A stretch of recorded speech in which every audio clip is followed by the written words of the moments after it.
नमस्कार, स्वागत है आप सभी का पावर ब्रेकफास्ट में। आपके साथ मैं हूं नेहा आनंद। आइए देख लेते हैं कि मंगलवार की सुबह कैसे संकेत अंतर्राष्ट्रीय बाजार से खुल रहे हैं। तो एक लंबी नए साल की छुट्टी के बाद कई अंतर्राष्ट्रीय बाजार खुलते हुए दिखाई दे रहे हैं। हाँ, जापान का बाजार निके आज और कल बंद रहेगा, लेकिन गिफ्ट निफ्टी पर एक बार नजर डालिए। 35 अंकों की स्ट्रेंथ वहां पर है, 21,865 के पास ट्रेड हो रहा है।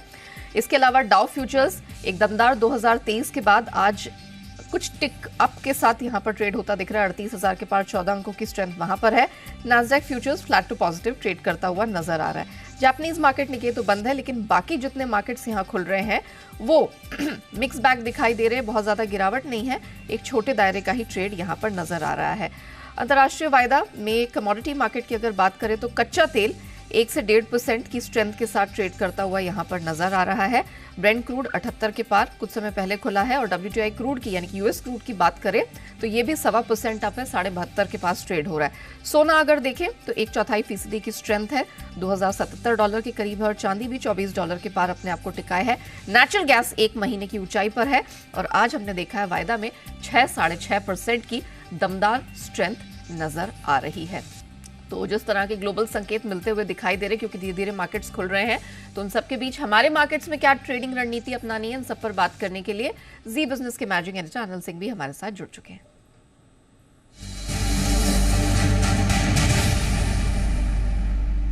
ग्लोबल मार्केट्स ने अब धीरे धीरे करके खुलना शुरू किया है। जापानीज मार्केट हालांकि आजकल बंद रहेंगे, लेकिन क्या क्यूज मिल रहे हैं सर? कल बिना किसी ग्लोबल संकेतों के बावजूद हमने नए रिकॉर्ड सर भी छुए हैं, निफ्टी बैंक निफ्टी। आज क्या करना है? Good morning Neha. देखिए, बाजारों के लिए संकेत कोई खास है नहीं और हमारे बाजारों ने भी कल नया हाई बनाया है। नया हाई बनाने के बाद में एक्शन पूरा होता हुआ दिखा है तेजी की तरफ और उसके बाद जोर से प्रॉफिट बुकिंग भी आती हुई नजर आई है।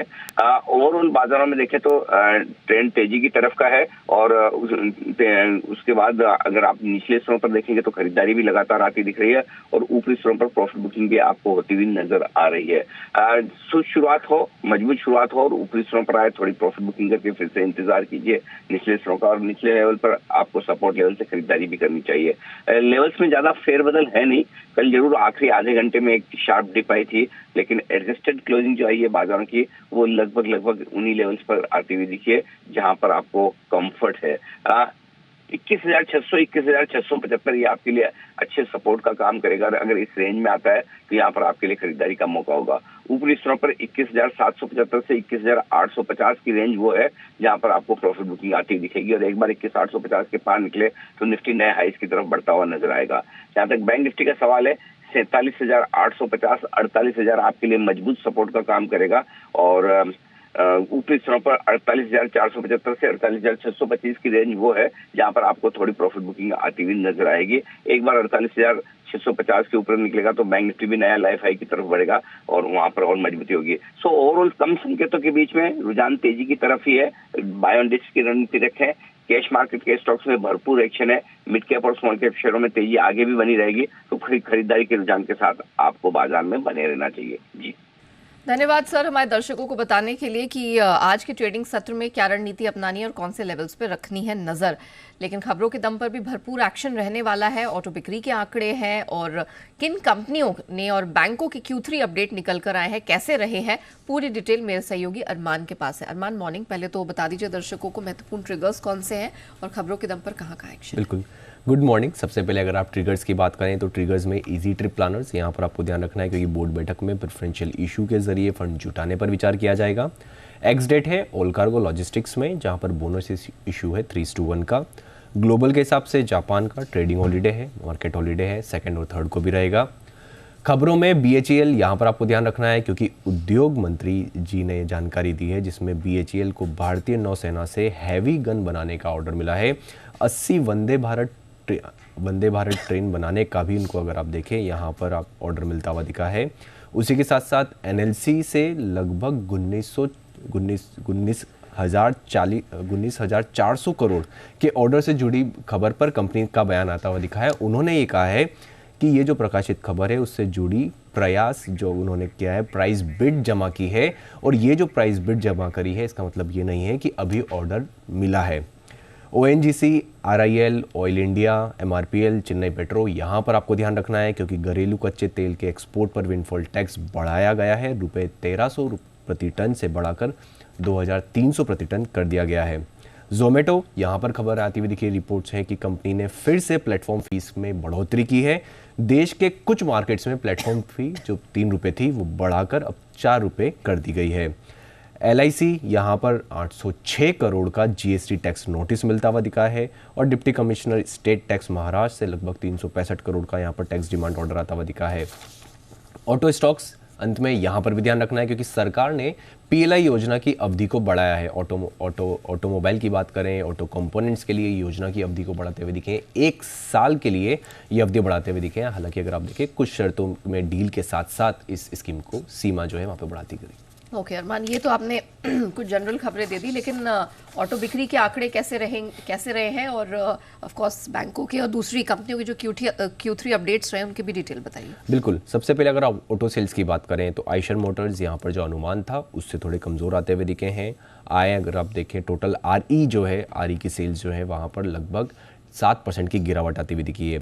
TVS मोटर्स, यहाँ पर भी जो हमारा अनुमान था उससे थोड़ा सा मिस होता हुआ दिखा है। टू व्हीलर की बात करें तो वहाँ पर 27% की ग्रोथ है और टोटल सेल्स की अगर आप बात करें तो वहाँ पर भी 25% की ग्रोथ है। Q3 अपडेट्स में, टोटल Q3 अपडेट में टू व्हीलर की बिक्री में लगभग 27% की बढ़ोतरी और 3 व्हीलर की बिक्री में लगभग अगर आप देखें यहाँ पर घटकर आती हुई दिखी है 0.43 लाख से घटकर 0.38 लाख पर आती हुई दिखी है। क्वार्टरली अपडेट्स में अल्ट्राटेक सीमेंट, यहाँ पर देखना है तीसरी तिमाही का अपडेट ये आया है क्योंकि अगर आप देखें इसमें भारत में सीमेंट की बिक्री लगभग 5% यहाँ पर बढ़कर आती हुई दिखी है, जिसमें वाइट सीमेंट की बिक्री में 18% की बढ़ोतरी हुई है और उसी के साथ साथ घरेलू बाजार में ग्रे सीमेंट की बिक्री में 5% की आपको बढ़ोतरी आती हुई दिखी है। कोल इंडिया, यहाँ पर प्रोविजनल प्रोडक्शन और ऑफटेक का जो परफॉर्मेंस का डेटा है जिसमें दिसंबर की बात करें तो कोल प्रोडक्शन 8% बढ़कर आया है, ऑफटेक की बात करें 6.1% यहाँ पर बढ़कर आता हुआ दिखा है। और अगर अप्रैल से दिसंबर की बात की जाए, मतलब अभी तक के फाइनेंशियल ईयर तक की, जिसमें कोल प्रोडक्शन लगभग 11% बढ़कर आया है। APL अपोलो ट्यूब्स, यहाँ पर Q3 में बिक्री यहाँ पर लगभग अगर आप देखें कि 6.05 लाख से यहाँ पर अगर आप देखें बढ़कर 6.3 लाख टन यहाँ पर आती हुई दिखी है। धनलक्ष्मी बैंक लिमिटेड, उससे अगर आप बात करें तो यहाँ पर Q3 FY24 का अपडेट है जिसमें दिसंबर तिमाही में कुल बिजनेस ग्रोथ लगभग 11% के आसपास हुई है। डिपॉजिट्स की बात करें तो वहाँ पर भी 10.6% के आसपास की ग्रोथ होती हुई दिखी है। वहीं गोल्ड लोन की स्पेसिफिकली बात की जाए तो लगभग 28% की बढ़ोतरी। और अंत में साउथ इंडियन बैंक, यहाँ पर ग्रोस एडवांसेस लगभग 10.8% बढ़कर आए हैं। डिपॉजिट्स लगभग 9% के आसपास बढ़कर आते हुए दिखे हैं और कासा रेशियो की बात करें तो वो भी अगर आप देखें तो लगभग 2.8% बढ़कर आया है। चलिए, तो बिजनेस अपडेट Q3 का and of course auto sales की बिक्री के आंकड़े जो थे वो अरमान ने आपके सामने रखे। धन्यवाद अरमान पूरी डिटेल के लिए। आइए अब एक्सपर्ट्स की राय जान लेते हैं और इक्विटी मार्केट पर बात करने के लिए मोतीलाल ओसवाल की शिवांगी सरदा हमारे साथ शो में शामिल हो चुकी हैं। शिवांगी जी, मॉर्निंग, बहुत स्वागत है। जरा बताइए आज कौन से सेक्टर्स, कौन से स्टॉक्स पे नजर रहने वाली है आपकी? Good morning Neha ji. तो हम देख रहे हैं कि आज पहला काउंटर जो मेरे पसंदीदा है वो है REC। पूरे मार्केट में एक अच्छा बाइंग इंटरेस्ट बना हुआ है और ये सेक्टर में भी हम देख रहे हैं कि अच्छी बाइंग जोन शुरू हो रही है। वीकली बेसिस पे हमने देखा है कि ये स्टॉक अपवर्ड स्लोपिंग चैनल में ट्रैवल कर रहे हैं और इसमें अच्छे रोल ओवर्स भी देखने मिले हैं as we move from December to January. तो यहाँ पे मेरी राय रहेगी खरीदारी की। 438 के टारगेट्स बनते हुए दिख रहे हैं 418 के एक स्टॉप लॉस के साथ। दूसरा पिक मेरा रहेगा मदरसन पे। ये स्टॉक एक काफी एक लैग के बाद चला है पूरे ऑटो पैक में और मंथ ऑन मंथ बेसिस देख रहे हैं हम कि एक अपने रेंज से निकला है 103 के। तो यहाँ पे मेरी राय रहेगी कि हम खरीदारी करें। 110 के टारगेट्स बनते हुए दिख रहे हैं 102 के एक स्टॉप लॉस के साथ। मैं चाहूंगी कि एक बार जरा BHEL पर अपनी राय दीजिए क्योंकि उद्योग मंत्री ने जानकारी दी है कि अब भारतीय नौसेना से हैवी गन्स बनाने का इनको ऑर्डर मिला है और कुछ बड़े ऑर्डर मेक इन इंडिया के तहत इनको मिले हैं। BHEL वैसे भी दमदार प्रदर्शन रहा है, क्या राय बन रही है आज के लिए? जी बिल्कुल, पूरे साल में ही हमने देखा है कि 100% से ज्यादा इसमें मूवमेंट आया है। काफी स्ट्रॉन्ग काउंटर है क्योंकि छोटे से कोई भी डिक्लाइन में खरीदारी के मौके ढूंढे जा रहे हैं। वीक ऑन वीक बेसिस में कंटिन्यूसली पिछले 7-8 हफ्तों से हायर हाइस बनाते जा रहा है। तो यहाँ पे जो सेटअप है वो काफी पॉजिटिव है। एक अपने रेंज से भी निकला है डेली फ्रेम में एक पॉजिटिव डाइवर्जेंस के साथ। तो यहाँ पे 205 के टारगेट बनते हुए दिखेंगे 195 के एक स्टॉप के साथ। साथ ही मैं चाहूंगी कि एक बार आप ONGC जो ऑयल एंड गैस से जुड़ी कंपनीज है उस पर भी एक बार राय दे दीजिए, क्योंकि कच्चे तेल के एक्सपोर्ट पर जो विंडफॉल गेन टैक्स है उसको बढ़ा दिया गया है और इन पर जो एक्सपोर्ट ड्यूटी थी डीजल ATF पर अतिरिक्त एक्सपोर्ट ड्यूटी उसको घटाकर 0 कर दिया है। तो ONGC, RIL, MRPL क्या राय बन रही है? जी स्पेसिफिकली ONGC की अगर हम बात करें यहाँ पे डेली फ्रेम में एक नैरो रेंज बनते हुए दिख रहा है। थोड़ा बहुत हम देख सकते हैं कि सॉफ्टनेस है before it again retraces for an up move. तो थोड़ा बहुत रेंज बाउंड मूवमेंट एक्सपेक्टेड है, तो वेट एंड वॉच करने की राय रहेगी। Okay Shivangi ji, thank you so much हमारे साथ जुड़ने के लिए, बताने के लिए कि कौन कौन से स्टॉक्स पे रखनी है नजर। रुक आइए अब कमोडिटी मार्केट की रणनीति समझ लेते हैं। केडिया कमोडिटीज के अजय केडिया हमारे साथ शो में शामिल हो चुके हैं। केडिया जी गुड मॉर्निंग सर। मार्केट्स अब धीरे धीरे करके खुलना शुरू हो गए हैं लंबी छुट्टी के बाद। तो सबसे पहले तो कच्चे तेल पर राय दे दीजिए, क्योंकि दोनों ही इंटरनेशनल बेंचमार्क्स 1-1.25% ऊपर खुले हैं। तो क्या राय बन रही है आज के लिए? Very good morning Neha ji. Definitely देखा जाए तो अभी भी हॉलीडे मूड ही हम बोल सकते हैं। आज से मार्केट धीरे धीरे ओपन अप होंगे, बट कहीं ना कहीं अगर हम जियो पॉलिटिकली देखें तो काफी एक्टिव है। पिछले 2-3 दिनों में हमने देखा रेड सी एरिया में अभी भी जो कंसर्न्स है वो कंटिन्यू बने हुए हैं, जिसके चलते कच्चे तेल को सपोर्ट मिलेगा। लेकिन डिमांड साइड से अभी भी कोई ऐसा सपोर्ट ही नहीं। तो टाइमिंग इंटरडे के लिहाज से मुझे लगता है 6000 पे लेके चलना चाहिए। 5920 का स्टॉप लॉस रखिए। 6150 का टारगेट हम कच्चे तेल में देख पाएंगे। अच्छा, नेचुरल गैस काफी भारी गिरावट पिछले साल झेलने के बाद, मतलब 2006 के बाद इतनी खराब प्रदर्शन हमने सालाना प्रदर्शन नेचुरल गैस में देखा है।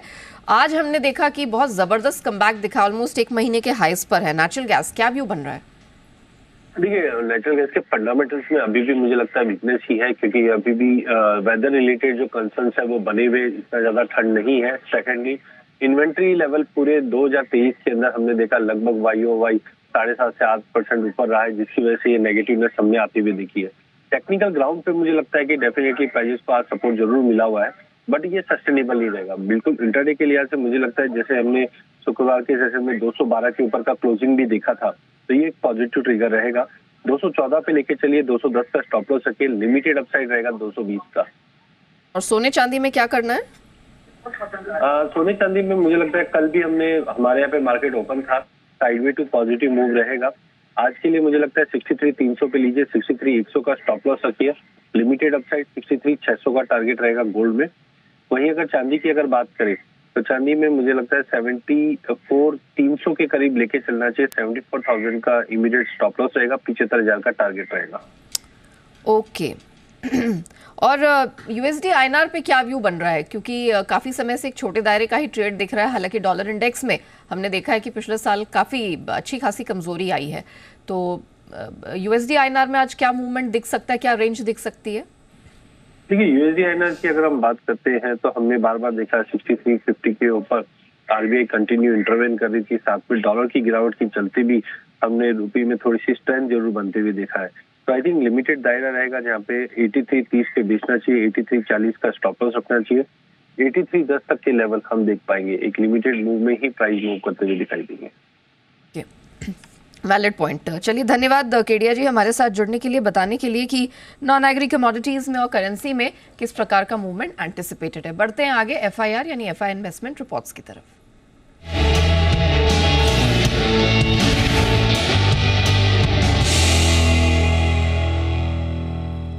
तो फॉरेन ब्रोकरेजेस की नजर कौन कौन से स्टॉक्स पर है, बताने के लिए अरमान हमारे साथ जुड़ चुके हैं। अरमान बताइए। जी बिल्कुल, सबसे पहले अगर आप बात करें CLSA की, जोमेटो पर रिपोर्ट है, मेंटेन रख रहे हैं बाय को, टारगेट रख रहे हैं 168 का। सिटी की टेक महिंद्रा पर रिपोर्ट है, मेंटेन रख रहे हैं सेल को और टारगेट जो है वो बढ़ा रहे हैं, 1000 से बढ़ाकर 1100 का टारगेट कर रहे हैं। हालांकि अगर आप मौजूदा भाव देखेंगे तो लगभग 1300 के आसपास का है। सिटी की TCS पर रिपोर्ट है, मेंटेन रख रहे हैं सेल को, टारगेट बढ़ा रहे हैं 3170 से बढ़ाकर 3470 कर रहे हैं। सिटी की इन्फोसिस पर रिपोर्ट है, मेंटेन रख रहे हैं न्यूट्रल के स्ट्रेंथ्स को, टारगेट यहां पर भी बढ़ा रहे हैं 1565 से बढ़ाकर लगभग अगर आप देखें 1695 का टारगेट करते हुए दिख रहे हैं। उन्हीं की SCL टेक पर रिपोर्ट है, मेंटेन रख रहे हैं न्यूट्रल के स्टैंड को। टारगेट यहां पर भी बढ़ा रहे हैं, 1295 से बढ़ाकर लगभग 1475 का टारगेट कर रहे हैं, जो कि अगर आप मौजूदा भाव देखें तो उससे फिर भी थोड़ा कम ही है। उनकी विप्रो पर भी रिपोर्ट है, मेंटेन रख रहे हैं सेल को। टारगेट यहां पर भी बढ़ा रहे हैं, 360 से बढ़ाकर 425 का टारगेट कर रहे हैं। हालांकि मौजूदा भाव अगर आप देखें तो ऑलरेडी 475 के आसपास का है। उन्हीं की एलटीआई माइंट्री पर भी रिपोर्ट है, मेंटेन रख रहे हैं सेल को, पर टारगेट यहां पर भी बढ़ा रहे हैं, 4660 से बढ़ाकर टारगेट 5420 का रख रहे हैं। अगर मौजूदा भाव अगर आप देखें उससे काफी कंपैरेटिवली अगर आप देखें तो टारगेट कम ही है। और जेफरीज की जेएसडब्ल्यू स्टील पर रिपोर्ट है, अपग्रेड कर रहे हैं अंडर परफॉर्म से होल्ड पर, और टारगेट बढ़ा रहे हैं 700 से बढ़ाकर 800 का टारगेट कर रहे हैं। हालांकि मौजूदा भाव अगर आप देखें तो लगभग 880 के आसपास का है। ओके, तो मेटल और आईटी स्पेस पर प्राइमरीली आज फॉरेन ब्रोकरेजेस की नजर दिखाई दे रही है। धन्यवाद अरमान पूरी डिटेल के लिए। अब बात बीएचईएल की, जिसको 80 वंदे भारत ट्रेनों के निर्माण और नेवी के लिए हैवी गन बनाने के बड़े ऑर्डर मिले हैं। कंपनी जल्द ही मेक इन इंडिया के तहत एक्सपोर्ट भी शुरू करेगी, ये जानकारी दी है भारी उद्योग मंत्री महेंद्र नाथ पांडे ने। आइए आपको भी ये इंटरव्यू सुनाते हैं। आज भारत के अंदर आत्मनिर्भर बनने की प्रक्रिया में अपने ही देश में और सुरक्षा के उच्च मानदंडों पर बीएचईएल गन बना रहा है। हम ट्रेन के फील्ड में भी वंदे भारत जो लेटेस्ट टेक्निक की ट्रेन है उसमें भी हम 80 वंदे भारत ट्रेनों की हमें ऑर्डर मिले हैं। आज इसके नए भवन में उद्घाटन के अवसर पर एक बार शुभकामना आपके माध्यम से पुनः देते हुए आशा करता हूं कि भेल अपनी और नई ऊंचाइयों को और अमृत काल में भारत को आगे बढ़ाने में सबसे अग्रणी संस्था बनेगा। निश्चित तौर से बीएचईएल जब चंद्रयान के कई पार्ट बना सकता है तो विभिन्न क्षेत्रों में एक्सपोर्ट आइटम में भी बीएचईएल आगे बढ़ने के लिए पुरजोर कोशिश करेगा। और इसी के साथ पावर ब्रेकफास्ट में इतना ही, लेकिन बने रहिएगा जी बिजनेस के साथ।